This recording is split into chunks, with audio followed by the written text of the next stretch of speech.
So when you're doing problems on Pearson, you are going to get some problems like this, where we're going to have some complicated answers. If you haven't already watched the video called Rationalizing the Denominator,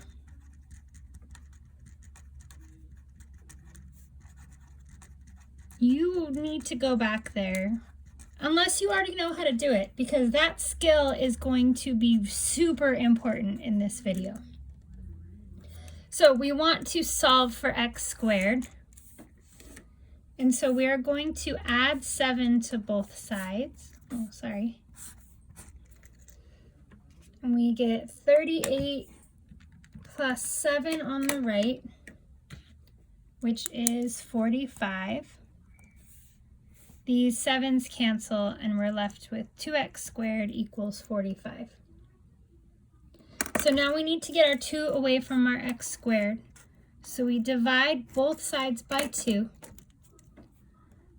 And 45 divided by 2 is not a pretty number. So I'm not going to write it as a decimal. I'm going to leave it as a fraction, because I can see into the future, as can you, that at some point we're going to have to square root this. And anytime you have numbers down here with square rooting, you're going to want to have this in mind, rationalizing the denominator. So I'm going to square root from both sides. X squared becomes x, and we have plus or minus the square root of 45 divided by 2. So at this point, you could be done, but you're going to have to rationalize the denominator for Pearson.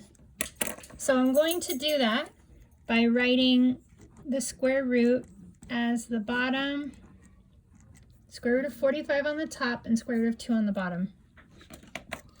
And I need my square root of 2 to go away.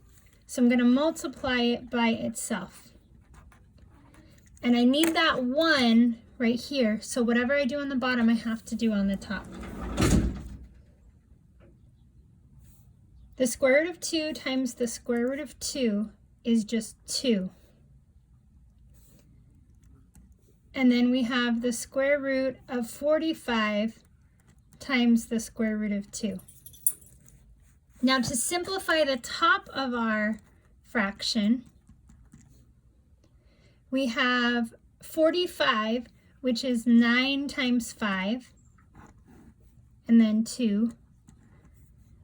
And I didn't multiply them because I don't need to. I'm about to solve this by breaking it back apart. So here I can see that 9 is a perfect square and comes out as a 3. 5 times 2 is left on the inside of my root, and 2 is left in my denominator. I can't simplify this square root any further, so I'm left with 3.